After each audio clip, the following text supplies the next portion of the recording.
तो क्या हाल चाल है? टाइगर जिंदा है और बिल्कुल चकाचक भी। कल 25 मिनट की वीडियो डाल दूंगा तो आज थोड़ा सा एडजस्ट कर लो। बाकी करते हैं एक छोटा सा रिकैप। पिछले एपिसोड में हमने देखा था कि लोग को हराने के लिए सभी लोग आए थे और रेंजी ने कई सारे हमले लोग के ऊपर कर भी दिए। इस एपिसोड की स्टार्टिंग में दिखाया जाता है जब लुडविग साइका और रेंजी को ट्रेन कर रही थी तब उसने समझाया लोग को मारने के लिए सबसे पहले उसका आर्मर डिस्ट्रॉय करना होगा। आर्मर न सिर्फ अटैक को कम कर देता है बल्कि वो एचपी को भी रिकवर करता है। ये आर्मर एक बहुत ही ज्यादा प्रीसियस ट्रेजर है। लोग के पास बहुत ज्यादा एचपी है जो उसे बाकी के कमांडर से बहुत ज्यादा ताकतवर बनाता है और इसीलिए उन्हें सबसे पहले आर्मर को डिस्ट्रॉय करना होगा। जिसके बाद रेंजी को अपनी तीनों स्किल का यूज करके उसके ऊपर एक जोरदार स्ट्राइक मारनी होगी और साथ ही उसे अपने माना का भी ध्यान रखना होगा क्योंकि वॉर पेज का यूज करने के बाद उसका 80% माना कम हो जाएगा। तभी साइका उठ खड़ी होती है क्योंकि उसे सारी चीजें समझ आ गई हैं। उसे अभी तक लग रहा था कि वो सपोर्टिंग रोल निभाएगी क्योंकि अब वो भी आर्मर को तोड़ने में मदद करेगी।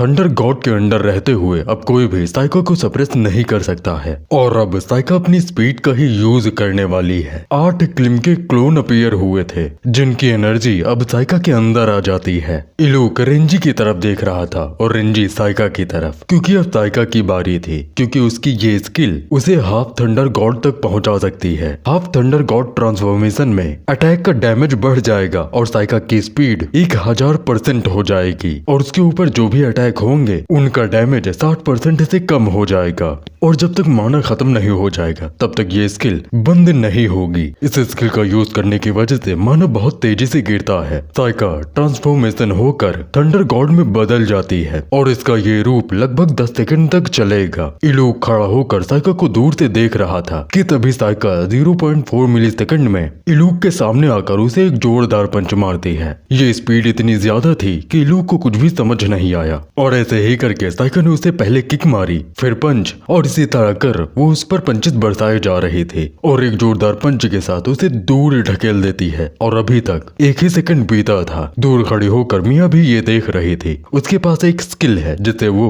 चीजों को 100 गुना तक जूम कर सकती है। वो ये देखकर हैरान थी कि साइका इतनी ज्यादा पावरफुल है। सुबारू ने मिया को बताया कि साइका उसकी पहली साथी है। जब साइका पहली बार क्लिम से मिली थी तो उसकी और क्लिम की कैपेबिलिटी सेम थी। ये सुनकर पीछे खड़े तीनों लोगों ने कहा कि मतलब वो भी इडियट है। ये सुनकर क्लिम उन तीनों पर गुस्सा हो गया। साइका ने जब घोल से पूछा कि ये कौन है तब क्लिम ने अपना परिचय साइका को दिया और उसने वैंक्विस के साथ समझौता किया है कि वो साइका को ट्रेन करेगा और अभी वो दोनों साइका को इलूक के साथ लड़ते हुए देख रहे हैं। क्लिम साइका को लड़ता देखकर बहुत ज्यादा एक्साइटेड था। साइका ने जिस तरह से ग्रोथ की है उससे क्लिम भी हैरान है। साइका का एनिमी गोल्डन कंट्री से है और वो भी बहुत ज्यादा ताकतवर है। मतलब ये आसानी से तो जीता नहीं जा सकता। साइका के ऊपर इलूक ने हमला कर दिया था जो हमला डायरेक्ट साइका को लगता है और अभी 7 सेकंड पूरे हो चुके थे। अगर साइका के पास ये स्किल ना होती तो अब तक वो मर चुकी होती। 60% डैमेज कम हो चुका है लेकिन फिर भी ये अटैक साइका को बहुत ज्यादा हैवी लग रहा है।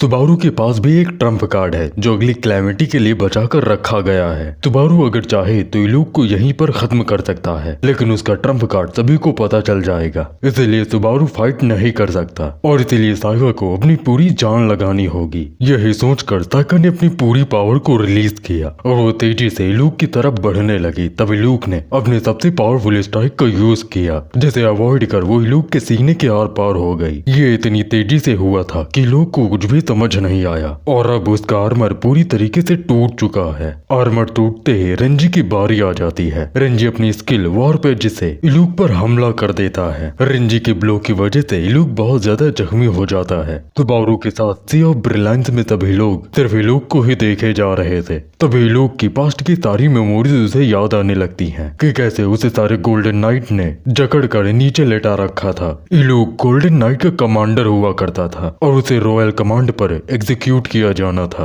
और लुडविग वाइस कमांडर थे। इलूक का गुस्सा बहुत ज्यादा अबनॉर्मल था। जब भी उसे गुस्सा आता तो वो सिल्वर कंट्री में जाकर सभी पिस्टों को मारने लगता। लुडविग ने कहा अगर ऐसा ही चलता रहा तो सिल्वर कंट्री खत्म हो जाएगी और वो एग्रीमेंट भी जो सभी किंग्स के बीच हुआ था कि वो सभी शांति बनाकर रखेंगे। लेकिन इलूक को शांति का कोई मतलब समझ नहीं आता। उसने कहा ना तो वो सोल्जर हैं ना ही हमारे साथी। जब तक वो एग्जिस्ट करेंगे हमें उन्हें खत्म करना होगा। इलूक से बातें कर कर लुडविग अपना समय बर्बाद नहीं करना चाहती थी, इसीलिए वो अब एग्जीक्यूट कर देगी इलूक को, क्योंकि उसके बड़े भाई ने, हाँ लुडविग का बड़ा भाई इलूक है, क्योंकि इलूक ने बहुत सारी जिंदगियां छीन ली हैं। उसने न सिर्फ एनिमीज को मारा है बल्कि उनके अलाइज को भी मारा है, और उन्हीं में से थी लुडविग की सबसे अच्छी दोस्त। और अब तुम मेरे बड़े भाई कहलाने के लायक भी नहीं हो। उसने अपनी बड़ी सी तलवार को निकाला और लुडविग के सर को धड़ से अलग कर दिया। उसकी सारी मेमोरीज याद आते ही लुडविग घुटने पर आ जाता है। सभी को लगा कि लूक अब हार जाएगा। रेंजी तेजी से लूक को मारने के लिए उसकी तरफ बढ़ा। तभी अचानक से इलूक अपनी 5th स्किल का यूज करने लगता है, जिसका नाम इंपीरियल रेडिएशन था। उससे एक बहुत मैसिव अमाउंट में पावर रिलीज होने लगी, जिसे देखते ही सभी हैरान रह गए। दूर से खड़े होकर भी इसका प्रेशर महसूस किया जा सकता था। ये स्किल यूज करने की वजह से सभी एबिलिटी 160% से बढ़ जाएंगी। लूक ने रेंजी को ये कहते सुना कि वो लुडविग का सबऑर्डिनेट है। ये जानकर उसने कहा, इसका मतलब ये है जो मास्टर ने मुझे डोर का प्लान बताया था उन्होंने उसे क्रिएट कर दिया है। उसकी छोटी बहन ने उसके लिए अपना सबऑर्डिनेट भेजा है। ये जानकर वो हंसने लगता है, जिसे देखकर लुडविग गुस्सा हो जाती है। फिर लुडविग ने उन सभी को गालियां देते हुए उनसे पूछा कि इस गेट से अंडरवर्ल्ड में कैसे जाया जाता है। उन दोनों को इसका मतलब समझ आता इससे पहले वो साइका पर तेजी से हमला कर देता है। उसे ये पता है कि जब सोल की पावर बहुत ज्यादा कम रह जाती है तो वो अंडरवर्ल्ड में खुद ब खुद चली जाती है। रेंजी ने पीछे से इलूक पर हमला किया, लेकिन इलूक एक ही झटके में सामने से गायब हो जाता है और अचानक से रेंजी के पीछे आकर उसे अपने पैरों से नीचे दबा देता है ताकि वो रेंजी को मार सके, क्योंकि अंडरवर्ल्ड में जाने का एक और रास्ता है, किसी सबऑर्डिनेट की सोल को ऑब्जर्व कर लेना। लेकिन इसके लिए सबऑर्डिनेट का लेवल बहुत ज्यादा हाई होना चाहिए, जिसके लिए रेंजी बहुत अच्छा रहेगा। इलूक ने रेंजी को एक जोर की किक मार के उसे दूर फेंक दिया और फिर उसने क्रिम्सन क्लॉक स्किल का यूज किया। इंपीरियल रेडिएशन और क्रिम्सन क्लॉक कंबाइन करने के बाद इलूक की पावर 360% से ज्यादा हो जाती है। तभी इलूक ने एक और स्किल का इस्तेमाल किया, उसकी 12वीं skill slayer of the beast, जिससे उसकी अगली स्ट्राइक 1800% से ज्यादा होगी। उस स्किल से जो पावर रिलीज हो रही थी उसे देखकर सभी हैरान हो गए थे। गीगा ने पूछा कि सुबारू अब क्या करेगा। तब सुबारू ने कहा, तुम सभी को अब यहाँ से चले जाना चाहिए, क्योंकि उसकी स्ट्राइक के साथ हम सब एक ही बार में मारे जाएंगे। किसी को भी नहीं लगा था कि इलूक अपनी मेमोरीज वापस पा लेगा और इसी वजह से उनका प्लान फेल हो चुका है। इसीलिए सुबारू सभी को वापस जाने के लिए कहता है। इलूक ने अपनी पावर्स को रिलीज करते हुए सभी प्लेयर से कहा, मैं तुम सबका धन्यवाद करता हूँ, क्योंकि तुम्हारी वजह से ही मेरी मेमोरीज वापस आई हैं। तुम सभी को मारने के बाद मैं अपनी बहन के पास जाऊंगा और उसे भी मारूंगा। अपने स्ट्राइक में उसने एक और स्किल का यूज किया, जिसका नाम ट्रू ड्रैगन स्लेयर स्वॉर्ड था, जो इलूक की अल्टीमेट स्किल है। जब इलूक अपना ये हमला तैयार कर रहा था उसी समय सुबारू, साइका और रेंजी के बीच एक सोल कन्वर्सेशन चल रही थी, जहाँ पर रेंजी ने अपने प्लान को बदल दिया था और सभी को पीछे हटने के लिए कहा,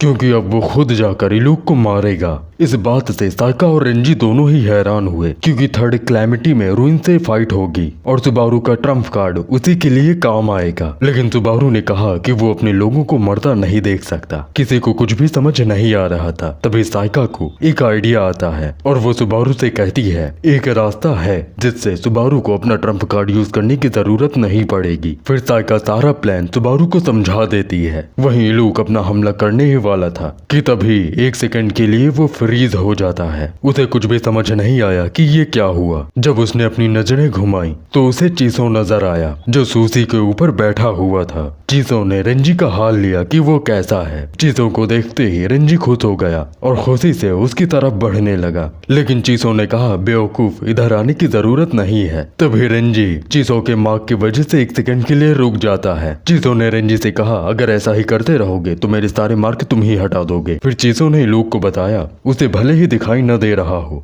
लेकिन वो चारों तरफ से चीसो के मार्क की वजह से घिरा हुआ है और जितनी बार भी हिलेगा चीसो उसे रोक देगा। इलूक को पता था कि ये वही है जिसने पहले कई हमले अपनी स्किल की वजह से रोका। चीजों का माना बहुत कम रह चुका था। वो मन ही मन कहता है, सिकिसीमा और सुबारू, अगर तुम कुछ करने वाले हो तो जल्दी से करो। तभी वहाँ पर बाकी सभी प्लेयर भी आ जाते हैं। सिकिसीमा आते ही सुबारू से अगला प्लान पूछता है कि उन सबको अब क्या करना चाहिए। ये सुनते ही सुबारू का दिमाग घोड़ी की तरह तेज दौड़ने लगा कि इलूक को हराने के चांस कितने बनते हैं। अगर वो अपने ट्रम्प कार्ड को छुपाए रखता है। सुबारू ने सिकिशिमा और आर्काई से रिक्वेस्ट की कि वो दोनों सुबारू के काइंडर बन जाएं। अभी और इसी वक्त जब सुबारू 50 लेवल पर पहुंचा था तो उसे एक और स्किल मिली थी जिसका नाम रक्ता सुनान था, जिससे एक जीते जाते इंसान को काइंडर बनाया जा सकता है। दोनों हुई सुबारू की इस बात से राजी थे। सुबारू ने आर्काई से फिर से एक बार पूछ लिया कि क्या वो सच में सुबारू का काइंडर बनना चाहता है। आर्काई ने पूछा, तुम्हारा काइंडर से मतलब सबॉर्डिनेट? जिस पर सुबारू ने कहा, हाँ लगभग ऐसा है।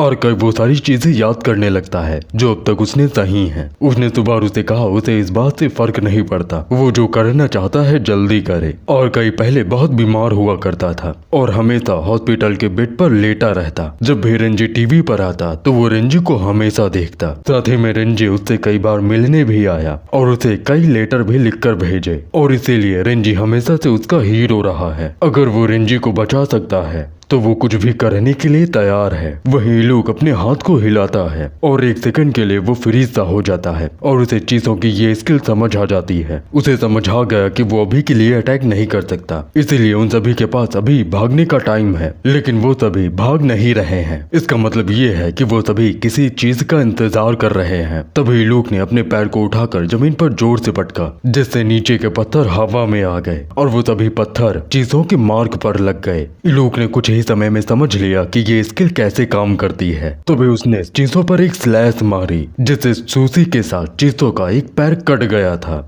और वो मरते मरते बचा। इलूक ने तेजी से चीजों पर एक और स्लैश मारी, जिसे चीजों ने अपनी स्किल से रोक लिया। ये इलूक की 16वीं स्किल थी जो कभी भी रुकती नहीं है। इलूक ने कहा कि तुम एक सेकंड के लिए चीजों को रोक सकते हो, लेकिन ये स्किल कंटिन्यूअस एक्टिवेट रहती है, वो भी पूरे 20 सेकंड के लिए। चीजों ने उस हमले को रोकने की बहुत ज्यादा कोशिश की, लेकिन उसे रोक नहीं पाया और एक जोर का धमाका हुआ। तभी गुस्से में रेंजी ने इलूक पर पीछे से हमला किया, जिसे इलूक ने हाथ हिलाकर डॉज कर लिया। लोग ने उन सभी से कहा, इतना उछलने की जरूरत नहीं है, मुझे पता है कि तुम सबका माना पूरी तरीके से खत्म हो चुका है, तो इतना छटपटाने की जरूरत नहीं है, शांति से मर जाओ। उसने जैसे ही रेंजी पर हमला करना चाहा, वैसे ही उसके हाथों पर हमला होता है और इस हमले से लगभग इलूक की तलवार उसके हाथ से छूटने वाली थी। यह हमला दूर बैठकर सिकिशिमा ने इलूक के ऊपर किया था। इस बार सिकिशिमा ने इलूक के सर को निशाना बनाया और सुबारू के कहे अनुसार वो अपनी स्किल से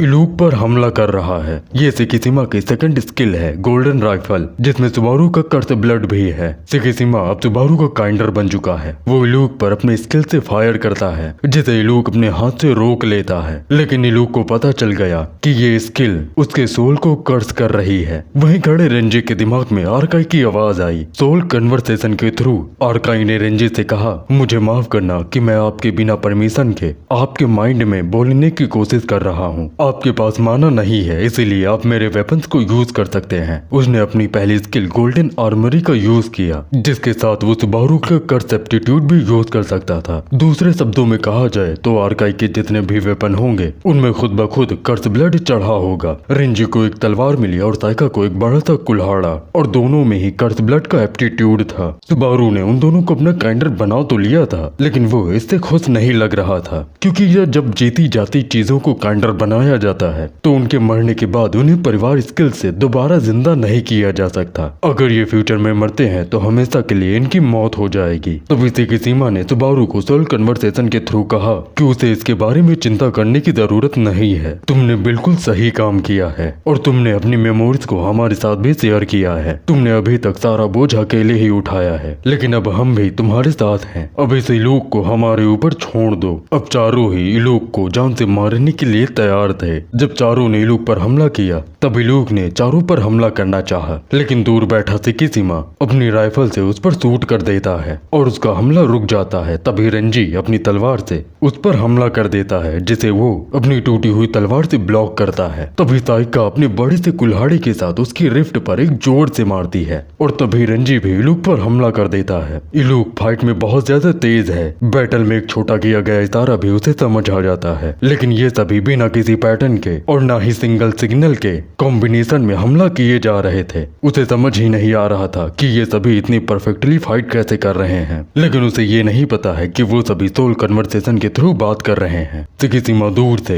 इलूक के हमले को रोके जा रहा था। रेंजी, साइका और आर्काई उस पर पास से हमला किए जा रहे थे। उसने गुस्से में उन सभी पर हमला करना चाहा, तभी उसका अटैक सिकिसिमा के हमलों से रुक गया। तभी पीछे से चीतों का मार्क आ गया, जिससे टच होते ही वो एक सेकंड के लिए रुक गया, जिसे महसूस करते ही लूक हैरान रह गया, क्योंकि उसके हिसाब से ये नामुमकिन था कि उसकी स्लैश से डायरेक्टली हिट होने के बाद कोई जिंदा बचे। चीजों उस हमले से इसीलिए जिंदा बच पाया क्योंकि सूसी ने अपनी साइज को बढ़ाकर उस हमले को रोक लिया था, और सूसी तो कटने के बाद माना से रिकवर कर जाती है। चीजों ने लूक से कहा कि वो अभी के लिए यहाँ मरना अफोर्ड नहीं कर सकता, क्योंकि उसे और भी कुछ काम है जो करने हैं। जैसे ही लूक मार्क की वजह से रुक गया, वैसे ही साइका और रेंजी दोनों ने मिलकर इलूक पर हमला कर दिया और दोनों साइड से उसे नीचे तक काट दिया, जिससे इलूक धीरे धीरे कर गायब होने लगा। इलूक हरा दिया गया था, वो भी सुबारू के काइंडर की वजह से। तभी रेंजी ने एक छोटी सी तलवार निकालकर इलूक के पेट में गाड़ दिया, जिससे उसकी सोल डिस्ट्रॉय होने लगती है। ये छोटी सी तलवार लूडविग ने रेंजी को दी थी कि जब इलूक हार जाएगा तो इससे उसे एक फाइनल ब्लो दिया जाए।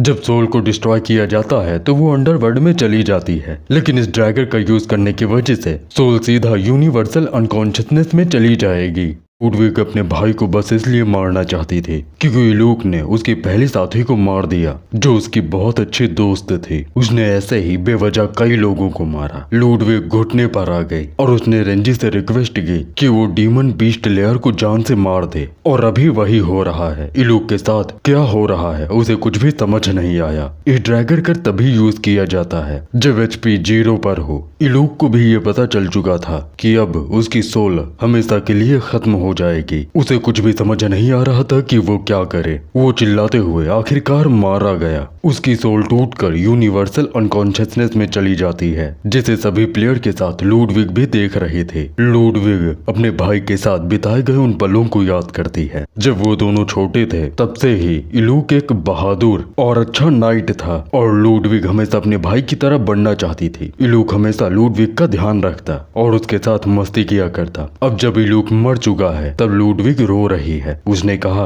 किसी दिन मैं भी आकर आपसे वहीं मिलूंगी। वहीं साइका फाइनल बॉस के हराए जाने पर खुश हो जाती है, और आर्काई रेंजी को देखकर नर्वस हो रहा था। रेंजी ने आर्काई की तारीफ की कि वो बहुत ज्यादा बहादुर है। आर्काई के जो डोर ऑफ ट्रायल्स का ओनर है वो भी जानता है कि आर्काई रेंजी की तरह बनना चाहता है। इसका नाम मैजिक स्वॉर्ड्समैन डेल्सियन है, जो आर्काई से कहता है अगर तुम इंसानी दुनिया में तारे की तरह चमचमाना चाहते हो तो राइटियस पाथ को कभी मत छोड़ना। मैंने बहुत कोशिश की कि मैं दुनिया का स्ट्रॉन्गेस्ट स्वॉर्ड्समैन बन पाऊं, लेकिन आखिर में मैंने मैजिक स्वॉर्ड्समैन बनना चुना। उस समय मैं अपने आप पर बहुत ज्यादा शर्म महसूस कर पा रहा था। तब मुझे लगा कि मैं कोई भी चीज यूज कर सकता हूँ, और लास्ट में मैं सबसे स्ट्रॉन्गेस्ट नाइट में से एक बन गया। यही बात वो आर्काई को भी समझाता है कि अगर इंसानों की दुनिया में वो तारा बनकर चमकना चाहता है तो उसे भी मेहनत करनी पड़ेगी, और अगर तुमने हार नहीं मानी तो एक दिन तुम वहाँ पर पहुँच जाओगे। और आज आर्काई को वही लग रहा है कि वो स्टार बनने के करीब है, इसीलिए उसकी आंखों से आंसू आ रहे थे। तभी सिकिसिमा भी वहाँ पर आ जाता है। रेंजी और सिकिसिमा एक दूसरे से बहुत दिन बाद मिल रहे थे,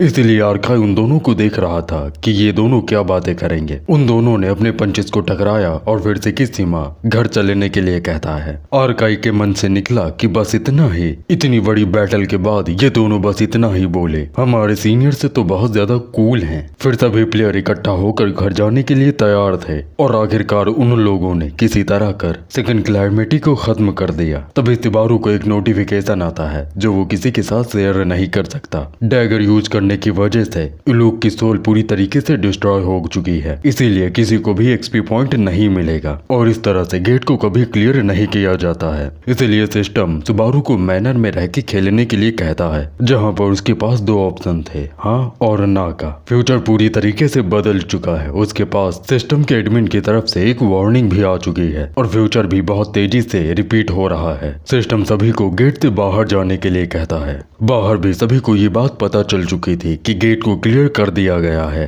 उस टीम के द्वारा जिसे आर्काई सुबारू लीड कर रहा था। गेट को कोलैप्स होता देखने के लिए बहुत सारी पब्लिक इकट्ठा हो गई थी। सभी लोग बाहर आ चुके थे। सुबारू ने मीडिया से कहा इस बार उसने सिर्फ कमांडिंग पर फोकस किया है, इसलिए ये जीत हमारे टीम मेंबर्स के नाम। हमारे सारे प्लेयर इस दुनिया को अंडरवर्ल्ड क्रिएचर से हमेशा बचाएंगे, चाहे इसके लिए हमें अपनी जान ही देनी पड़े। मीडिया वाले सिकिसिमा और रंजी का पोज ले रहे थे। तभी रंजी सिकिसिमा से कहता है कि वो सी ऑफ ब्रिलियंस में वापस जा रहा है, क्योंकि उसे अभी बहुत ज्यादा स्ट्रॉन्ग होना है, इतना स्ट्रॉन्ग कि वो सभी की जिंदगी को बचा सके। सिकिसिमा को उसकी बात समझ आ गई। रंजी के जाते ही घोल आ गया और उसकी अजीब हरकतें भी वो मीडिया को देखकर बहुत ज्यादा गुस्सा हो रहा था। सिकिसिमा घोल को देखकर उसे बेवकूफ कहता है, लेकिन तभी मीडिया की आवाज से दोनों ही हंसने लगते हैं। साइका अब अपने घर जाना चाहती थी ताकि वो अपने बहनों से मिल सके। इन सब के बीच दो ऐसे इंसान थे जो गायब थे, पहला गीगा और दूसरा चीजों का कटा हुआ पैर मिया ठीक कर देती है। गीगा अब अपने घर जाने के लिए तैयार था क्योंकि उसने सुबारू की रिक्वेस्ट पूरा कर दी है। उसने 6 स्टार गेट को कंप्लीट करने के लिए सुबारू की मदद कर दी है। उसने इस बार ज्यादा कुछ नहीं किया, लेकिन सिल्वर रैंक के हिसाब से उसने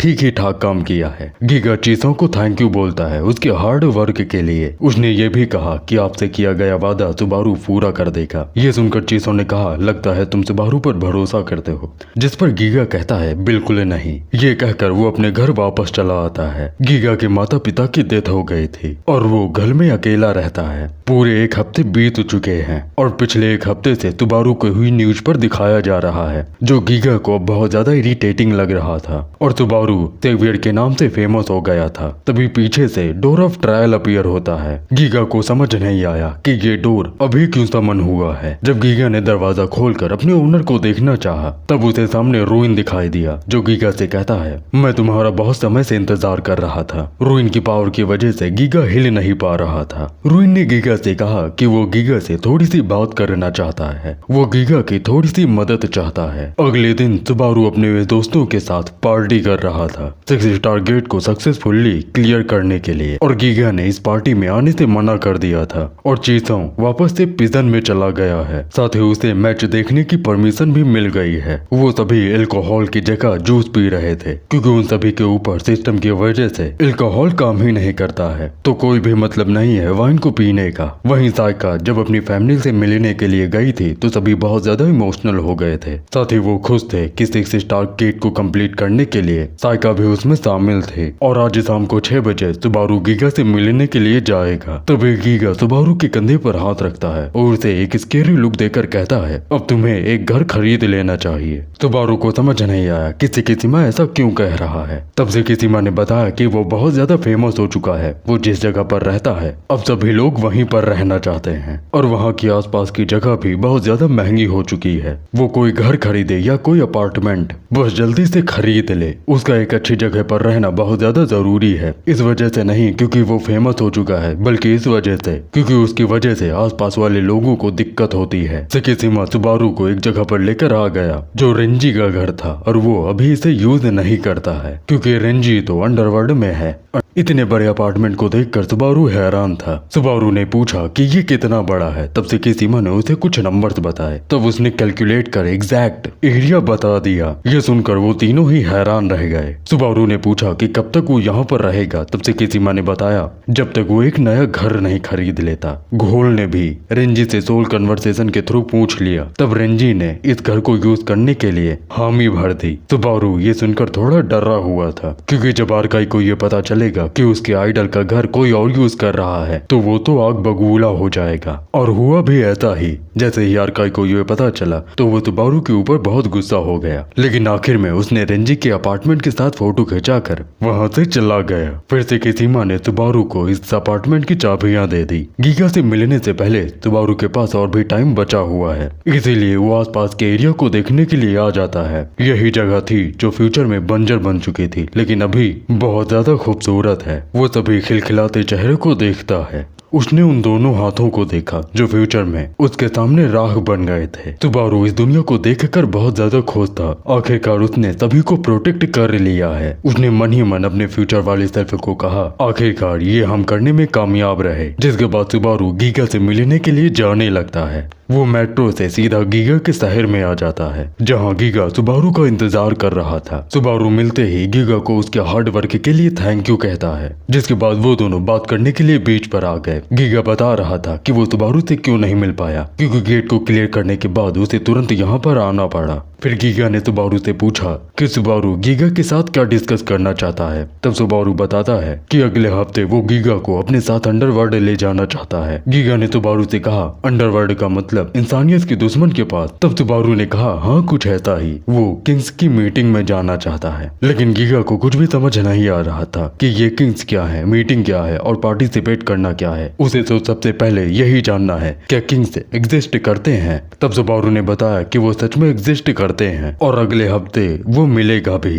गीगा ने कहा कि तुम ऐसी बात कह रहे हो जिसे सुनते ही सारी दुनिया हैरान रह जाएगी। अंडरवर्ल्ड के बारे में किसी को भी कोई भी जानकारी नहीं है और कोई भी वहाँ कभी नहीं गया है, लेकिन तुम वहाँ पर जाना चाहते हो और जिसमें तुम चाहते हो कि मैं तुम्हारे साथ चलूं, और तुम तो मुझे ऐसे बुला रहे हो जैसे हम किसी पिकनिक पर जा रहे हो। फिर गीगा ने पूछा कि वो अंडरवर्ल्ड कैसे जाएगा। तब सुबारू ने कहा कि दूसरी साइड उससे कांटेक्ट करेगी। जिसके बाद गीगा ने पूछा उसके पास तो बहुत सारे साथी हैं, लेकिन वो सिर्फ गीगा को साथ लेकर क्यों जाना चाहता है, जो सिर्फ एक सिल्वर रैंक का प्लेयर है। सुबारू ने कहा कि और भी प्लेयर उसके साथ जाएंगे, लेकिन उनमें से एक गीगा भी होगा, क्योंकि गीगा की स्किल फ्यूचर में भी काम आ सकती है और इसीलिए अब से तुम ऑफिशियली मेरे साथी बन चुके हो। अंडरवर्ल्ड से वापस आने के बाद सुबारू एक टीम बनाएगा और उनमें से एक मेंबर वो गीगा को बनाना चाहता है। भले ही अभी के लिए टीम के पास कोई भी नाम नहीं है, लेकिन उनके पास एक मोटो है कि वो अपने दोस्तों को कभी भी नहीं छोड़ेंगे। ये सब सुनकर गीगा ने कहा जब मैं तुमसे पहली बार मिला तो मैं तुम पर ट्रस्ट नहीं कर पा रहा था, क्योंकि तुमने मुझे 6 स्टार गेट को क्लियर करने के लिए चुना था, लेकिन आखिरकार तुम्हारा डिसीजन सही रहा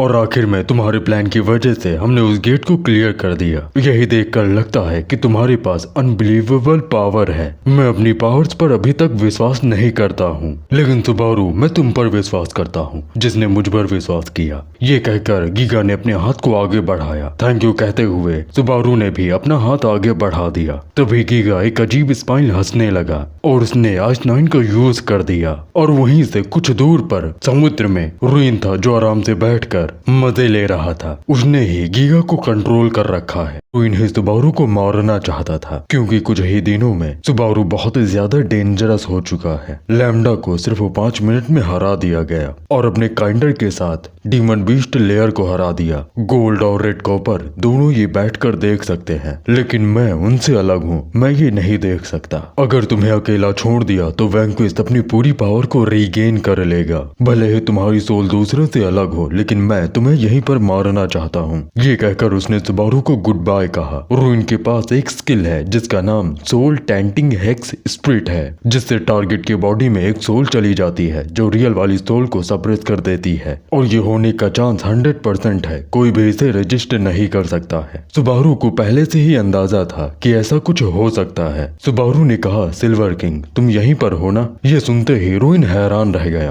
कि सुबारू ने उसकी प्रेजेंस को नोटिस कर लिया है। सुबारू ने रुइन को बताया कि उसने क्या क्या गलतियां की हैं। उसकी सबसे पहली गलती कि बिना पेपर बैग के गीगा बाहर नहीं निकलता है। दूसरी गलती, गीगा हमेशा सुबारू को उसके फर्स्ट नेम से बुलाता है। तीसरी और सबसे लास्ट गलती, गीगा कभी नहीं कहता कि वो सुबारू पर भरोसा करता है, क्योंकि अगर गीगा ये बोलेगा तो उसे पता है कि वो आखिर तक लड़ेगा। फ्यूचर में ऐसा ही हुआ था। गीगा सुबारू के साथ आखिर तक लड़ा और आखिर में मुस्कुराते हुए मारा गया, और तब जाकर उसने कहा मैं तुम पर भरोसा करता हूँ। सुबारू ने अपने जैकेट को उतार दिया और उसका हाथ जो पूरा जम चुका था वो एक डमी था। ये देखते ही रुइन और हैरान हो गया। सुबारू ने उस हाथ को ब्लड मोल्ड से अपने से दूर ही रखा था, इसलिए जब स्किल का यूज हुआ तब वो पूरा हाथ जम गया और स्किल बेकार गई। उसने रुइन को मैनिपुलेट करने के लिए अपने हाथ तक को काट दिया, और उसे यहाँ आने से पहले ही पता था कि आइस-9 का यूज होगा। जो सब्सक्राइबर कह रहे थे कि सुबारू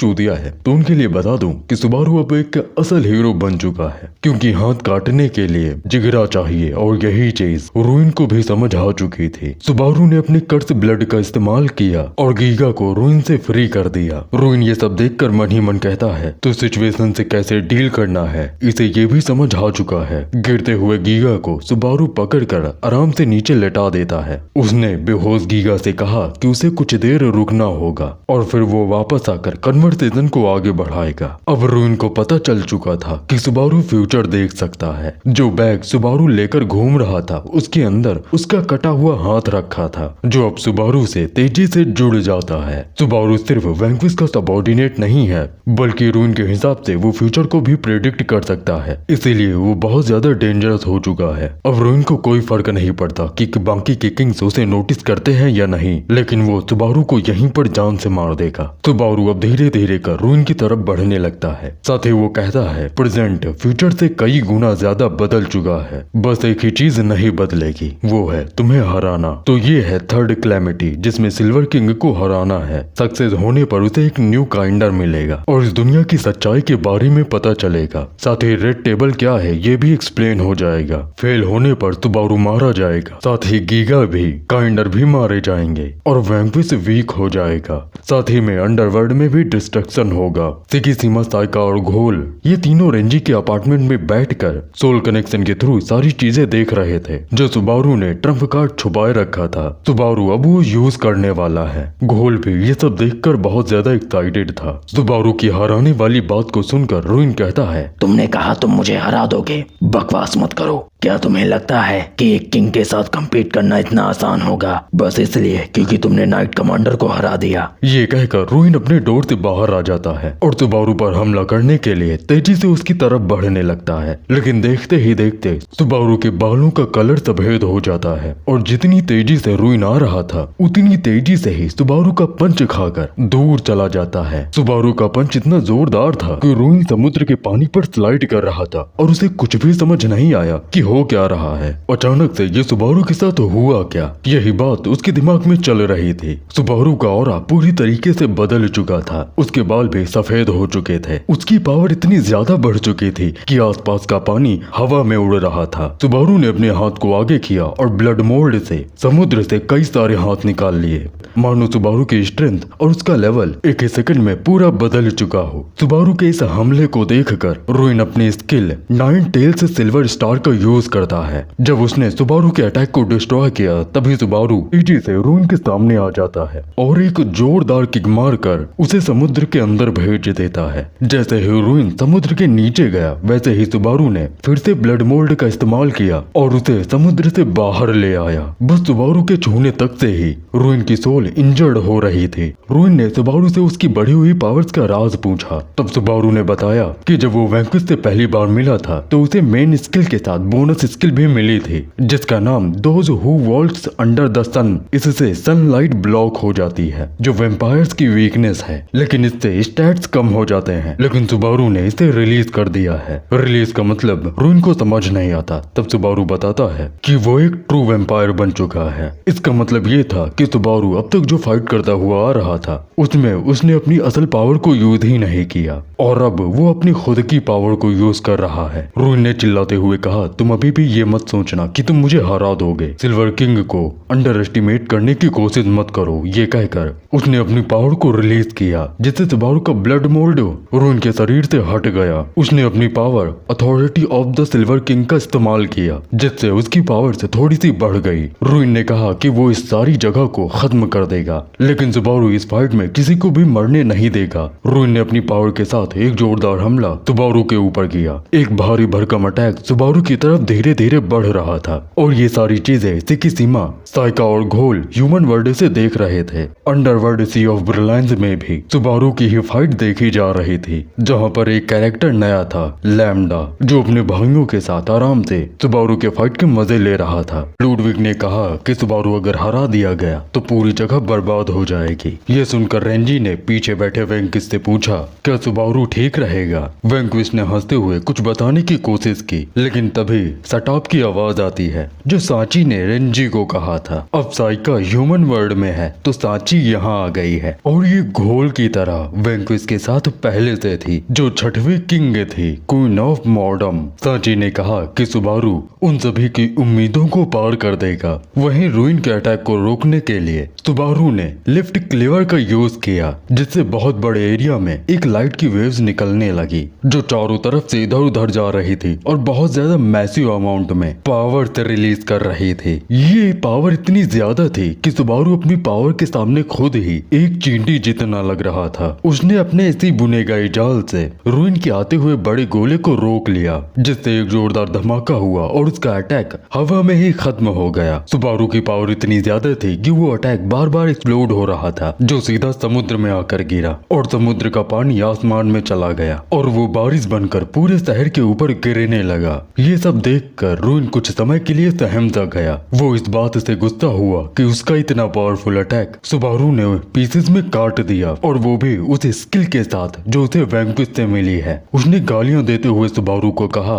तुम अपनी वैम्पायर की पावर पहले छुपा रहे थे। तब सुबारू ने रुइन को उसका जवाब दिया कि ऐसा वैंक्विश ने करने को कहा था ताकि किसी को उसकी पावर्स के बारे में न पता चले। साथ ही उसने ये भी कहा कि लूक को अपने काइंडर पर छोड़ दो, इस तरह से मेरा ट्रम्प कार्ड हमेशा छुपा रहेगा। साथ ही उसने ये भी कहा कि अगर तुमको मेरी पावर्स के बारे में पता चल गया तो तुम इतने बड़े कायर हो कि ह्यूमन वर्ल्ड में नहीं आओगे। ये सुनते ही रुइन आग बबूला हो गया। उसने कहा कि मैं तुम्हारी बॉडी के चीथड़े उड़ा दूंगा और ये कहने पर रिग्रेट करोगे तुम। उसने अपने skill 9 star of the secret flame से सुबारू पर हमला कर दिया। सुबारू भी तेजी से रुइन की तरफ बढ़ने लगा। रुइन के हर एक आते हुए अटैक को सुबारू आराम से डॉज कर रहा था। जहाँ भी रुइन का हमला लगता उसका पूरा पानी भाप बनकर उड़ जाता। अगर सुबारू एक बार भी इससे टकराया तो वो मारा जाएगा, और इस पावर को रुइन कंटिन्यूअस यूज नहीं कर सकता है क्योंकि ये उसके लिए डिफिकल्ट है। सुबारू ने स्पिरिट सोल की बात की। स्पिरिट सोल का मतलब किसी को भी समझ नहीं आया। तब सभी ने ये चीज वैंक्विश से पूछी। तब वैंक्विश ने बताया कि रुइन की मेन बॉडी और मेन सोल अंडरवर्ल्ड में है और स्काई क्लॉक उसे ह्यूमन वर्ल्ड में आने से रोकता है। लेकिन रुइन के पास एक स्किल है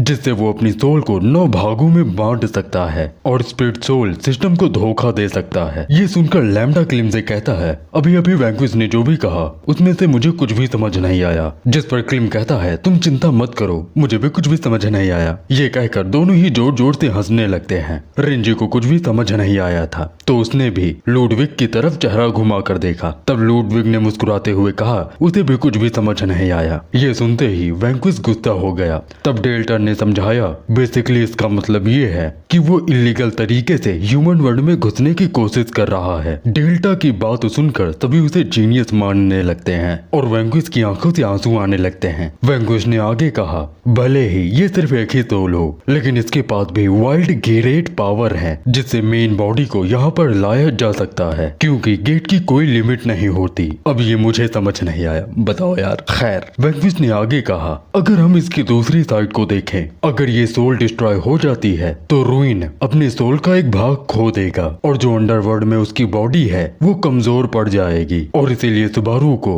रुइन पर भारी पड़ना होगा ताकि वो इसके बाद निगोशिएट कर सके। सुबारू उसके अटैक से बचते हुए चारों तरफ दौड़ रहा था। तब रुइन ने कहा, क्या वो ऐसे ही दौड़ता रहेगा? उसने तो कहा कि तुम मुझे हरा दोगे, तुम एक कायर हो। जैसे ही रुइन ने अपनी बात खत्म की वैसे ही सुबारू रुक जाता है और रुइन से कहता है, इतनी भी क्या जल्दी है, मैं बस तैयारी कर रहा था तुम्हें हराने की। और जैसे ही सुबारू ने अपनी पावर प्रेसिडेंट का यूज किया वैसे ही पूरा समुद्र उसके ब्लड बैरियर से घिर गया जिसके अंदर रुइन एक बस छोटे से तिनके के बराबर था। सुबारू बस रुइन के पास इसीलिए घूम रहा था ताकि वो इस ब्लड बैरियर को बना सके जिसमें कर्स ब्लड के साथ सामने वाले की 10% एबिलिटी माइनस हो जाएगी। कर्स ब्लड के साथ कंटिन्यूअस डिबफ लगता रहेगा। रुइन ने फिर से सुबारू पर हमला किया। इस बार सुबारू अटैक को डॉज करते हुए तेजी से रुइन की तरफ बढ़ने लगा। सुबारू को नजदीक आता हुआ देखकर रुइन डर गया और अचानक से सुबारू ने उसके मुंह पर एक जोरदार पंच मारा। ये पंच इतना ज्यादा पावरफुल था कि रुइन बहुत ज्यादा जख्मी हो जाता है और इसी तरह कर कंटिन्यूअस सुबारू इस पर पंचेस बरसाने लगता है। सुबारू रुइन को तब तक पीटने वाला है जब तक वो जीत नहीं जाता। सुबारू ने एक जोरदार पंच उसके पेट पर मारा और फाइनल पंच उसके चेहरे पर। रुइन को यकीन नहीं हो रहा था कि उसके और सुबारू के बीच का पावर गैप इतना बड़ा है। उसकी ये वाली सोल अब बिल्कुल भी फाइट नहीं कर सकती, इसीलिए वो अब वापस जाने की सोचता है। सुबारू ने रुइन से कहा, लगता है तुम अपने आप को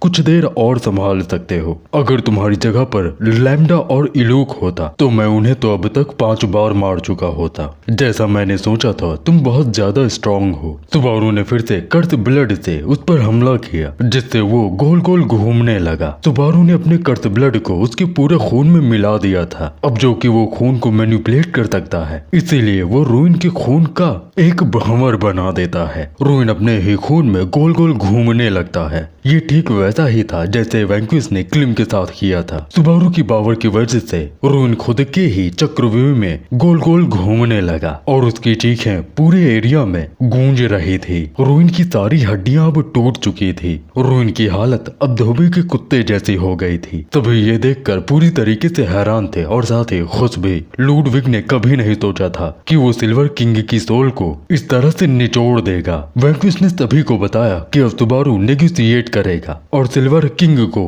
अपनी तरफ लाएगा। ये सुनकर सभी हैरान हो गए। कितनी बदतर हालत बनाने के बाद सुबारू रोइन को अपनी साइड करने की कोशिश करेगा। जब सुबारू 90 लेवल पर पहुंचकर वैंक्विस के पास आया था, तब ये आइडिया वैंक्विस ने सुबारू को दिया था ताकि उन्हें मीटिंग में अपनी बात रखने में आसानी हो। इसीलिए उसे ग्राउंड लेवल पर काम करना होगा और रोइन को अपनी तरफ लाना होगा। लेकिन सुबारू जानना चाहता था कि कैसे। तब वैंक्विस ने कहा कि उसे पीट कर। ये सुनते ही सुबारू हैरान हो गया था, लेकिन वैंक्विस ने कहा तुम्हें उसे अपनी पावर दिखाने की जरूरत है, तभी जाकर वो तुम्हारी बात को सुनेगा, क्योंकि रोइन उन लोगों में से है जो सरेंडर करने के बाद बात करते हैं, क्योंकि वो हमेशा से चालाक और कायर रहा है। जब रोइन छोटा था तब एक बार वैंक्विस उससे मिलने गया था और उसकी इंसेस्टर नाइन टेल फॉक्स थी, जिसे वैंक्विस ओल्ड फॉक्स कहा करता था। सुबारू ने नाइन टेल फॉक्स से कहा क्या तुम सच में इसे अगला किंग बनाने वाली हो? अगर ऐसा है तो तुम्हारी कंट्री बर्बाद हो जाएगी। लेकिन नाइन टेल फॉक्स ने कहा जिसका नाम फेड है, अनडेड कहीं के, तुम अपनी बकवास बंद करो और मीटिंग से पहले मुझसे बात मत करो। तब रोइन बहुत ज्यादा छोटा था और वो successor of the silver king कहलाता था और उसे पता था कि वैंक्विस कौन है। वैंक्विस आकर रोइन से बातें करने लगा और उससे कहा मैंने देखा तुम चालाकी से बैटल के दौरान भाग गए थे, तुम्हें पता है कि तुम वहाँ से भागे क्यों? ये सुनते ही फेड वैंक्विस को गालियां देने लगी, लेकिन रोइन वैंक्विस से पूछ लेता है कि क्यों। तब वैंक्विस ने कहा क्योंकि तुम्हारे अंदर जीतने की खुशी से ज्यादा हार जाने का डर है। अगर तुम एक मामूली पर्सन हो तो ठीक है, लेकिन ये किसी किंग की ड्यूटी नहीं है। तुम्हें अब सुधर जाना चाहिए कायर कहीं के। ये सारी बातें रोइन को ऐसे लग रही थी कि जैसे वैंक्विस उसे खा रहा हो। लेकिन तभी वैंक्विस उसके सर पर हाथ रखता है और उससे आगे कहता है अगर तुम ये सब कर लेते हो तो तुम एक अच्छे किंग बन जाओगे। रोइन को कुछ भी समझ नहीं आया और वैंक्विस मुड़कर वहाँ से चला गया। वैंक्विस के पास उसके साथी भी थे। फेड ने रोइन से कहा जब तुम एक रैंकर बन जाओगे तो तुम अपने आप में ही फुलफिल बन जाओगे, लेकिन रोइन तुम्हें एक इसी तरह का किंग बनने की जरूरत है। और वो वैंक्विस की बात कर रही थी और तब रोइन ने इसमें हामी भरी थी। प्रेजेंट में जब रोइन को होश आया तब वो सुबारू के सामने कुर्सी पर बैठा हुआ था। रोइन सुबारू को देखते ही गुस्सा हो जाता है और वहाँ से उठने की पूरी कोशिश करता है, लेकिन अब उसकी पावर्स बहुत कम रह चुकी थी, इसीलिए उसे से कुछ भी नहीं होता। और सुबारू भी उसे हार मानने के लिए कहता है क्योंकि वो सिर्फ सोल का हिस्सा है और बैटल तो पहले ही खत्म हो चुकी है। रोइन ने पूछा कि अब तक सुबारू ने उसे मारा क्यों नहीं। तब सुबारू ने उसे सीधा बता दिया कि वो रोइन के साथ निगोशिएट करना चाहता है ताकि वो रोइन को अपना अलाई बना सके और मीटिंग में उसकी रिक्वेस्ट को पुश करने में मदद करे। इसीलिए सुबारू रोइन को अपना काइंडर बनाना चाहता है। ये सुनते ही रोइन हैरान हो गया। न कि सिर्फ रोइन ही बल्कि सी ऑफ ब्रिलायंस में सभी हैरान थे कि सुबारू सिल्वर किंग को अपना काइंडर बनाना चाहता है। लुडविग को लगा कि ये कहने के लिए वैंक्विस ने कहा था, लेकिन वैंक्विस कहता है कि ये उसका आइडिया नहीं था। काइंडर बनाने का आइडिया सुबारू का खुद का है। उसने कहा कि अभी तो और भी सरप्राइजेस बाकी हैं, बस तुम सभी ध्यान से देखते रहो। सुबारू रोइन को समझाने लगा कि वो सिर्फ 6 काइंडर बना सकता है, जिनमें से सिर्फ एक ही जगह खाली है। इसीलिए वो रोइन को एक काइंडर बनाकर वो जगह भरना चाहता है। रोइन ने गालियां देते हुए सुबारू से कहा क्या वो पागल हो चुका है, उसे क्यों लगता है कि रोइन ऐसा करेगा। तो सुबारू समझाता है अगर वो ऐसा नहीं करता है तो वो यहाँ से जिंदा बचकर नहीं जा सकता है। सीधा सा मतलब ये है कि ये वाली सोल तुम्हारी खत्म हो जाएगी, जिससे तुम्हारे मेन बॉडी के स्टैट्स घट जाएंगे और जो भी तीनों किंग्स के बीच एग्रीमेंट है वो अनबैलेंस हो जाएगा, जो तुम्हारे लिए बहुत ज्यादा खतरनाक होगा। रोइन अगर सुबारू का काइंडर बन जाएगा तो सारे किंग दहशत में चले जाएंगे, क्योंकि वैंक्विस सुबारू की वजह से अपनी पूरी पावर को रिकवर कर लेगा। यहाँ पर कुछ भी हो फायदा इन लोगों का ही होने वाला है। तभी सुबारू ने कहा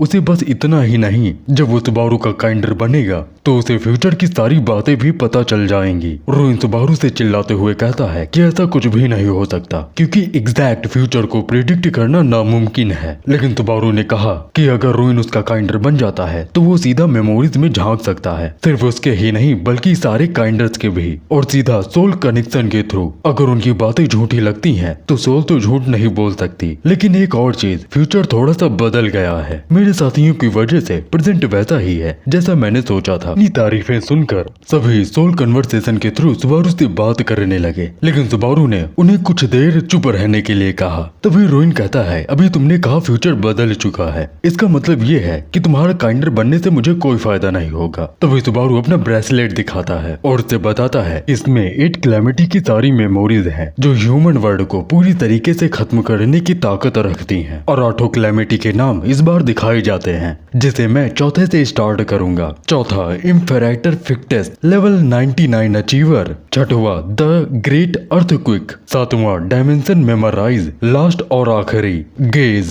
और जो 8वीं कैलेमिटी की वजह बनेगा वो स्काई क्लॉक का एडमिन होगा। स्काई क्लॉक के एडमिन का नाम सुनते ही रोइन पूरी तरीके से हैरान रह गया क्योंकि उनका एनिमी एक सुपीरियर होने वाला है। रोइन के पीछे ही स्काई क्लॉक के सुपीरियर की 2 बड़ी बड़ी आंखें दिखाई दे रही थी, जिसकी प्रेजेंस से रोइन अंदर से कांप उठा था, जिसे देखकर सुबारू ने कहा अब शुरू होगा रियल नेगोशिएशन।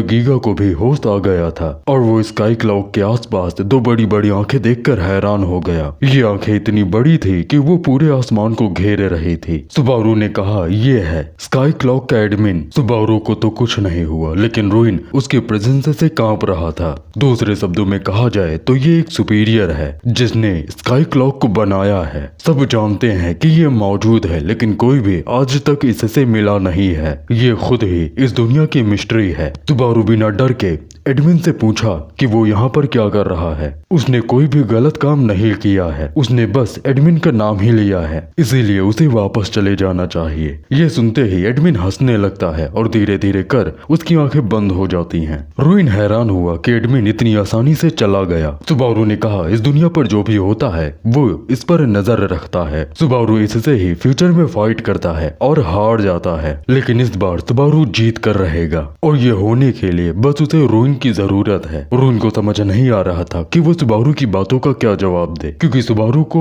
फ्यूचर के बारे में सारी चीजें पता है और सारा फ्यूचर वो सोल कन्वर्सेशन के थ्रू ही दिखा सकता है। वो किसी भी तरीके से एडमिन को अपना दुश्मन नहीं बनाना चाहता। ये बहुत बड़ा रिस्क है, लेकिन अगर उसने ये चांस खो दिया तो जो भी इंफॉर्मेशन सुबारू के पास है वो उसे नहीं मिल पाएगी। साथ ही उसे वैंक्विस की बात याद आने लगती है, जो वैंक्विस ने उसे एक कायर कहा था। उसे पता है कि उसने अगर सही डिसीजन नहीं लिया तो वो एक किंग कहलाने के लायक नहीं है, इसीलिए उसे कुछ खोने से डरना नहीं चाहिए। उसके लोग आने वाले समय में जिंदा रहें, इसीलिए उसे ये करना ही होगा। यही सब सोचकर उसने सुबारू से कहा तुमने अपनी पावर्स को मुझे दिखाया और तुमने ये भी दिखाया कि अगर मैं तुम्हारी तरफ आ जाता हूँ तो मुझे क्या बेनिफिट होगा। तुमने बहुत अच्छे से नेगोशिएशन की है। तो सुबारू ने कहा ये सारा आइडिया वैंक्विस का था। तभी रोइन ने पूछा क्या ये तुम्हारे लिए ठीक था कि मैंने तुम्हारी साथी का इस्तेमाल किया तुम्हें मारने के लिए। तब सुबारू ने कहा ये तो तुमने अपनी कंट्री के लिए किया, तुम ये सब बस इसीलिए कर रहे थे ताकि तुम्हारी कंट्री खुश रहे, और इसीलिए वैंक्विस भी तुम्हारी तारीफ करता है। उसने ये भी कहा था कि तुम एक बहुत अच्छे किंग बन चुके हो, इसीलिए इसके बारे में ज्यादा मत सोचो। अब से हम दोनों भी साथी हैं, हम अपनी पावर से तुम्हें कभी भी प्रोटेक्ट करने के लिए आ जाएंगे। ये सारी बातें सुनकर रोइन को समझ आ गया कि वैंक्विस ने सुबारू को क्यों चुना था, और वो अब सुबारू का काइंडर बनने के लिए तैयार है। दोनों ने खुशी से हाथ मिलाया और फिर गीगा की तरफ आने लगे। गीगा को समझ नहीं आया कि सुबारू सिल्वर किंग के साथ एक दोस्त की तरह चलता हुआ कैसे आ रहा है। तब सुबारू ने बताया कि सिल्वर किंग भी उसका दोस्त बन चुका है। इस बात से रोइन को ज्यादा हैरानी नहीं होती, क्योंकि गीगा को लगता है कि अगर वो सुबारू की चीजों से हैरान होता रहेगा तो वो पागल हो जाएगा। रोइन ने गीगा से माफी मांगी उसे यूज करने के लिए, जिस पर गीगा ने कहा वो इस बात को माइंड नहीं करता। साथ ही उसने अपने डोर ऑफ ट्रायल के आर्कन के बारे में पूछा कि क्या वो सेफ है। तब रोइन ने बताया कि वो बिल्कुल सेफ है। फिर गीगा ने सुबारू से उन दो बड़ी बड़ी आंखों के बारे में पूछा और अब सुबारू गीगा को सारी चीजें एक्सप्लेन करने लगता है कि वो दो बड़ी बड़ी आंखें इस दुनिया के लिए क्राइसिस है। गीगा को समझ आया कि इसीलिए सुबारू हमेशा अपने पास सीक्रेट्स को दबाए रखता था। गीगा के पूछने पर सुबारू ने बताया 2.5 महीने में वो क्राइसिस आने वाली है, लेकिन चीजों के हिसाब से मुझे लगता है कि वो जल्द ही आ सकता है। क्राइसिस हमेशा जल्द आती है। ये सुनकर गीगा अपने पास्ट में चला जाता है जब उसकी बड़ी बहन हाजिरो उसे घर पर आने के लिए कह रही थी, जिसमें गीगा लेट हो चुका था और उसकी पूरी फैमिली उसका इंतजार कर रही थी। गीगा तब 16 साल का ही था। गीगा ने अपनी बहन को बताया कि वो अपनी टीम के साथ 4 स्टार गेट को क्लियर करने गया था, इसी वजह से उसे आने में लेट हो गया और अगले साल वो टोक्यो भी शिफ्ट हो जाएगा। गीगा की पूरी फैमिली पार्टी कर रही थी जिसमें गीगा का फेवरेट खाना भी बना था। गीगा ने जैसे ये सुना उसने कहा कि वो जल्द ही आ रहा है। ये सुनकर उसकी मदर ने गीगा के लिए उसका फेवरेट फूड थोड़ा सा बचा कर रख लिया। गीगा के घर के पास में एक बड़ा सा समुद्र है जहाँ पर एक 4 स्टार का गेट था और किसी को भी इसके बारे में नहीं पता चला क्योंकि वो समुद्र के बीच में था। उसका टाइम पूरा होते ही वो कोलैप्स कर जाता है और उस गेट से एक 4 स्टार का बॉस निकलता है जो समुद्र से बाहर आते ही गीगा के घर को अपने हाथ से कुचल देता है। जब गीगा पहुंचा तो वहाँ पर सिर्फ मलबा बचा था और उसकी पूरी फैमिली मारी गई। ये सब देखकर गीगा को सदमा लग गया और उसके आंसू भी सूख गए। उसे अपनी बहन की बात याद आने लगी कि वो हमेशा ही लेट हो जाता है। वो घुटने पर वहीं पर बैठ गया और तभी से माफी मांगने लगा और गीगा के पीछे ही वो बड़ा सा मॉन्स्टर खड़ा था, जिसे देखते ही गीगा ने अपनी पावर्स को रिलीज कर दिया। फिर गीगा ने उस मॉन्स्टर को मार दिया। उस मॉन्स्टर को मारने के बाद गीगा ने अपना घर फिर से बनवाया और उसने बिल्कुल वैसा ही घर बनवाया जैसे उसका घर पहले हुआ करता था। उसने अपने माता पिता के साथ अपने सारे फैमिली मेंबर्स की फोटो अपने घर में लगा ली। वो प्लेयर बन गया, वो स्ट्रॉन्ग बन गया। जब उसे अपनी फैमिली को प्रोटेक्ट करना चाहिए तो वो वहाँ पर था ही नहीं। यही सोचकर गीगा जोर जोर से रोने लगा और अपनी पूरी फैमिली से माफी मांगने लगा। जब वो अपने घर से बाहर जाता तो सभी उसे यही कहते कि ये तो वही प्लेयर है जिसकी फैमिली मारी गई। ये प्लेयर है फिर भी अपनी फैमिली को बचा नहीं पाया क्योंकि वो तब अपनी फैमिली के पास नहीं था। दुनिया के ताने ही सुनकर गीगा ने एक कचड़े से पेपर बैग उठा लिया और उसे अपने सर पर रख लिया ताकि उसे दुनिया देखकर बातें न बनाए। उसके टीममेट्स का कॉल भी आया, क्या गीगा अब उसकी पार्टी में वापस नहीं आएगा? तब गीगा ने कहा कि वो अपने शहर में ही रहना चाहता है, वो अपने होम टाउन को छोड़कर कहीं नहीं जाना चाहता। ये कहकर उसने हमेशा के लिए अपनी टीम को छोड़ दिया और तब से ही वो अपनी स्किल को कंफर्म करने आता और समुद्र पर यह देखने आता कि कहीं कोई गेट अपीयर तो नहीं हुआ। और तब से ही गीगा किसी पर विश्वास नहीं करता, चाहे वो खुद ही हो। गीगा अब दोबारा अपने शहर को उन क्रिएचर के हाथों तबाह होता नहीं देख सकता। रिग्रेट करने की वजह से वो सारी चीजें वापस नहीं आ जाएंगी। वो इस चीज को दोबारा फील न करे, इसीलिए वो अपने होम टाउन में रहता है। यही सारी बातें सोचकर गीगा सुबारू से कहता है कि वो भी सुबारू का काइंडर बनना चाहता है क्योंकि वो भी फाइट करना चाहता है। मैं तुम्हें दिखा दूंगा कि मैं भी हर एक चीज को प्रोटेक्ट कर सकता हूँ। फ्यूचर में जब 7th कैलेमिटी डायमेंशन मेमोराइज आई थी तो एक मेंटल डिस्ट्रक्शन स्किल का यूज किया गया था जो पूरे ह्यूमन वर्ल्ड को टारगेट करती है। इस कैलेमिटी में प्लेयर्स को छोड़कर सारे ह्यूमंस मारे जाते हैं और तब गीगा सुबारू से मिला था। दोनों ने एक दूसरे को अपना परिचय दिया और गीगा के पूछने पर सुबारू ने बताया कि मैंने यहाँ पर एक दुश्मन से फाइट की और उसे हरा दिया, लेकिन मैं स्किल के एक्टिवेशन को रोक नहीं पाया। खैर सुबारू अब गीगा को काइंडर लेकिन ये तो 6 काइंडर बना सकता था, अभी ये इसको भी काइंडर बनाएगा और उसके बाद रूइन को भी काइंडर बनाएगा। अच्छा ये पूरी दुनिया को काइंडर बना लेगा, लेकिन राइटर के हिसाब से सिर्फ 6 ही होंगे। माय बैड मैं समझ नहीं पाया गाइस, सॉरी। किसी बताना मत कि राइटर के साथ अब मैंने भी गांजा फूंक लिया है। सुबारू अब गीगा को काइंडर बनाने वाला था। उसने अपनी स्किल रक्ता सुना भाई पहले रक्ता सुनान किया था, अभी उसको रक्ता स्नान कर दिया है। अरे यार ये भाई ट्रांसलेट वाले गलती कर रहे हैं या तो छोड़। Take 102 action. खैर सुबारू अपनी स्किल रक्ता स्नान का इस्तेमाल करता है ताकि वो गीगा को अपना काइंडर बना सके। प्रोसेस स्टार्ट हुआ और गीगा के गर्दन पर वैम्पायर का मार्क आ गया। काइंडर बनने की वजह से गीगा की पावर्स बढ़ जाती हैं। उसके सेंसेस एक्सपैंड हो चुके थे। काइंडर बनने से सारे स्टैट्स 45% से बढ़ जाते हैं और ये चीज सुबारू के लेवल पर डिपेंड करता है, यानी अगर उसका लेवल ज्यादा होगा तो अगले काइंडर को बनाने पर पावर ज्यादा बूस्ट होगी। साथ ही में काइंडर ब्लड मोल्ड, कर्स ब्लड, सोल कन्वर्सेशन ये सारी स्किल्स यूज कर सकता है और साथ ही में मास्टर्स को भी कुछ फायदे मिलते हैं। काइंडर के स्टैट्स के हिसाब से मास्टर की 10% पावर बढ़ जाएगी और काइंडर के ऊपर उसका पूरा कंट्रोल होगा और वही सोल कन्वर्सेशन को अलाउ कर सकता है और काइंडर की सोल को कंज्यूम कर जिंदा हो सकता है। कुछ कंडीशंस को फुलफिल करने के बाद ट्रेजर भी मिलेगा। जैसे ही गीगा काइंडर बना उसके दिमाग में उन तीनों की बातें गूंजने लगी। तब से किसीमा ने गीगा को गाइड किया कि वो इसे इग्नोर करने की प्रैक्टिस कर सकता है, जिसे गीगा ने सुनते ही सीख भी लिया। जिसके बाद अब सुबारू रुइन को काइंडर बनाने वाला है। जैसे ही उसने अपनी स्किल का यूज रुइन पर किया, सुबारू की पावर तेजी से बढ़ने लगी। जब सुबारू किसी को काइंडर बनाता था तो उसकी पावर्स बढ़ती थी, लेकिन इस बार उसकी पावर्स बहुत ज्यादा लार्ज अमाउंट में बढ़ जाती हैं। सुबारू की पावर थी नहीं बल्कि रुइन की पावर भी 45% से बढ़ चुकी थी। ये काइंडर की स्किल खुद पर यूज हो जाने से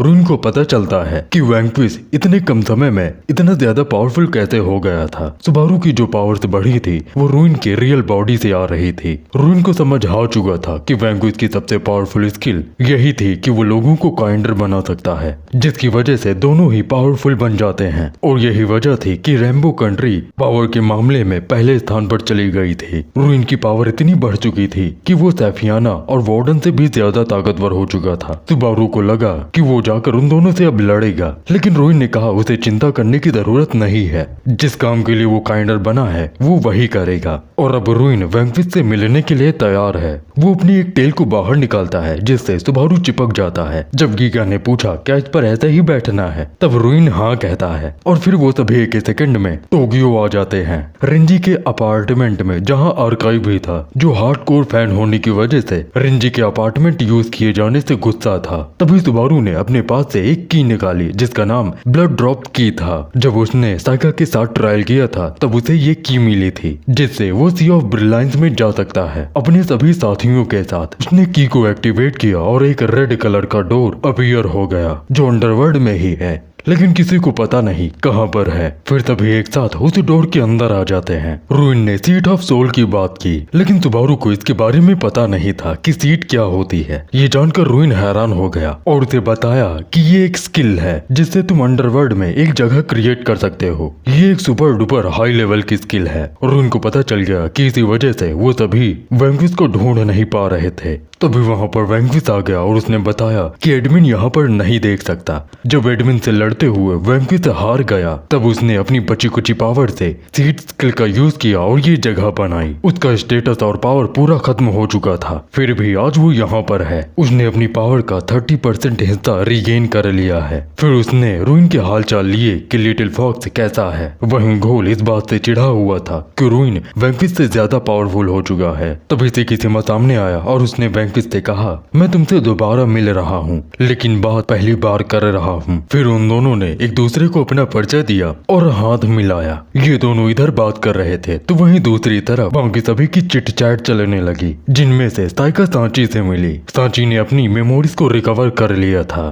तभी से किसीमा और वैंक्विश ने सभी को चिल्लाकर चुप रहने के लिए कहा। फिर सुबारू के कहने पर सभी एक जगह पर बैठ गए। वैंक्विश ने बताया कि मीटिंग में रेम्बो कंट्री भी पार्टिसिपेट करेगी। ये सुनते ही रुइन हैरान हो गया। लुडविग के हिसाब से सैफियाना इस बात से बहुत गुस्सा होगी। उसके कहने पर सुबारू सभी को समझाने लगा कि वो किंग सिम की मीटिंग में क्या करने जाएंगे। उन सभी के हिसाब से विक्टिम को अवॉइड करना और किंग ऑफ ऑरोर को अपनी तरफ करना, बस यही उन लोगों का मोटिव था। लेकिन सुबारू ने बताया कि वैंक्विश से बातचीत करने के बाद वो किंग की मीटिंग में अपनी डिमांड रखेगा कि ह्यूमन वर्ल्ड में गेट्स अपीयर ना हो। ये जानकर गीगा एक्साइटेड हो गया क्योंकि वो यही चाहता है कि ह्यूमन वर्ल्ड में गेट्स अपीयर ना हो। गीगा ने सुबारू से पूछा क्या सच में ऐसा हो सकता है। तब सुबारू ने कहा कि वो जल्द ही इन सब चीजों के बारे में सभी को अच्छे से बताएगा, लेकिन उससे पहले वो तारियानी वाली क्लैमिटी के बारे में एक्सप्लेन करेगा। उन्होंने 3 क्लैमिटी बहुत जल्द ही अवॉइड कर ली हैं और अभी के लिए 5 ही पेंडिंग में है और अब वो ज्यादा से ज्यादा 5वीं और 6वीं क्लैमिटी को अवॉइड कर सकते हैं। सुबारू सबसे पहले 5वीं क्लैमिटी के बारे में बात करता है, लेवल 99 अचीवर। ये सुनते ही साइका अपनी पावर से रिलीज करने लगती है क्योंकि जिसका 99 लेवल होगा वो उसकी बड़ी बहन ही है। सुबारू के हिसाब से जब साइका की बहन 99 लेवल पर पहुंच जाएगी तब ऑटोमेटिकली एक स्किल एक्टिवेट हो जाएगी और उसकी बॉडी से डोर ऑफ ट्रायल्स का ओनर बाहर आ जाएगा और वो 6 स्टार गेट से भी ज्यादा पावरफुल होगा। तो बारू ने सभी को बता दिया कि साइका की बहन ही इसे पोजेस करेगी। ये सुनकर सभी हैरान हुए और साइका बहुत ज्यादा गुस्सा। जब साइका की बहन मर जाती है तब उसकी बड़ी बहन अपना आपा खो देती है और बहुत सारे मॉन्स्टर्स को मारती है, जिससे उसका लेवल 99 पर पहुंच जाता है और तभी ऑटोमेटिक स्किल एक्टिवेट हो जाती है, जिससे उसकी बहन का डोर ऑफ ट्रायल का ओनर उसकी सोल को कंज्यूम कर लेता है और उसकी बॉडी के अंदर समन हो जाता है। धीरे धीरे कर उसकी बॉडी बढ़ जाती है, जिसे चिढ़कर एक बड़ा सा ड्रैगन बाहर निकल आता है। साइका ये सब सुनकर बहुत ज्यादा गुस्सा हो रही थी। तब घोल ने उसे शांत रहने के लिए कहा और सुबारू से इसका इलाज पूछा। तब सुबारू ने कहा कि वो सिल्वर कंट्री से है और रुइन इससे बात कर लेगा। रुइन भी ये बात मान जाता है और साइका भी रुइन से रिक्वेस्ट करती है कि वो उस ड्रैगन को रोक ले। उस ड्रैगन का नाम गेल था, जिसे रुइन के साथ क्लिम भी जानता है। इसके बाद आती है सबसे बड़ी प्रॉब्लम, छठवीं क्लैमिटी द ग्रेट अर्थक्विक, जो सुबारू के ब्रदर टाइगर की वजह से आया था। फ्यूचर में जब ब्लैक फिक्सन से फाइट हुई थी तब सुबारू कुकू काइजी और टाइगर को हरा नहीं पाया था और तब टाइगर ने अपनी पावर्स को बढ़ाना शुरू कर दिया और तब उसने जापान की जमीन की नीचों के प्लेटों पर हमला कर दिया, जिससे जापान में एक जोरदार भूकंप आया। लेकिन इस टाइमलाइन में टाइगर तो मर चुका है, इसीलिए अब उन्हें कुछ भी करने की जरूरत नहीं है। सुबारू ने कहा उसे समझ नहीं आ रहा है कि उसने कैसे इस टाइमलाइन में टाइगर और कुकू काइजी को हरा दिया। तब जायगा कहती है कि उन्होंने बहुत अच्छा किया है इसीलिए, लेकिन सिकिशिमा उन्हें समझाने लगता है कि ऐसा क्यों हुआ, क्योंकि फ्यूचर का रास्ता 3 टाइमलाइन में बट चुका है। पहली करंट टाइमलाइन, दूसरी किंग ऑफ ऑरोरा की टाइमलाइन, तीसरी और आखिरी एक्स टाइमलाइन। जब सुबारू ने किंग ऑफ ऑरोरा से उसकी मेमोरीज पाई थी तब वहां से एक दूसरी टाइमलाइन बननी चाहिए थी, लेकिन टाइगर ये सब होने से पहले ही मर चुका था। जब सुबारू किंग ऑफ ऑरोरा से मिला उससे पहले ही एक दूसरी टाइमलाइन बन चुकी थी। सभी को ये बात समझ आ जाती है, लेकिन तभी साइका कहती है कि इसे थोड़ा और अच्छे से एक्सप्लेन करो, क्योंकि यहाँ पर एक बेवकूफ बंदर बैठा है जिसे कुछ भी समझ नहीं आया है। तब हार्डकोर फैन अर्काई चिल्लाते हुए कहता है कि रेंजी को ऐसा कहने की हिम्मत कैसे हुई। सिकिशिमा कहता है इसका सीधा सा मतलब है कि यहाँ पर कोई एक्स फैक्टर है जो सुबारू के फ्यूचर चेंज करने से पहले फ्यूचर चेंज कर चुका है और उन्हें ये नहीं पता है कि वो दुश्मन है या दोस्त। और सुबारू के हिसाब से वो एक्स इंसान इन सभी के बहुत ज्यादा क्लोज है। फिर उन सभी की ये मीटिंग खत्म हो जाती है और वो सभी जाने के लिए तैयार हो जाते हैं। साइका और सांची ने दोनों ने अपना हाथ जोड़ कर रखा और प्राण वर्प्रास स्किल की वजह से सांची अपने पहले वाले रूप में आ गई। साइका अब यहीं पर रुकने वाली थी और सांची सुबारू के साथ जाएगी। क्योंकि मैं अपनी वीडियो को यहीं पर विराम देता हूँ। ये एपिसोड कैसा लगा नीचे कमेंट में जरूर बताना। इस कहानी के बस कुछ ही चैप्टर्स बचे हुए हैं, तो अगली वीडियो शायद छोटी आ जाए। बाकी मिलते हैं अगले एपिसोड में।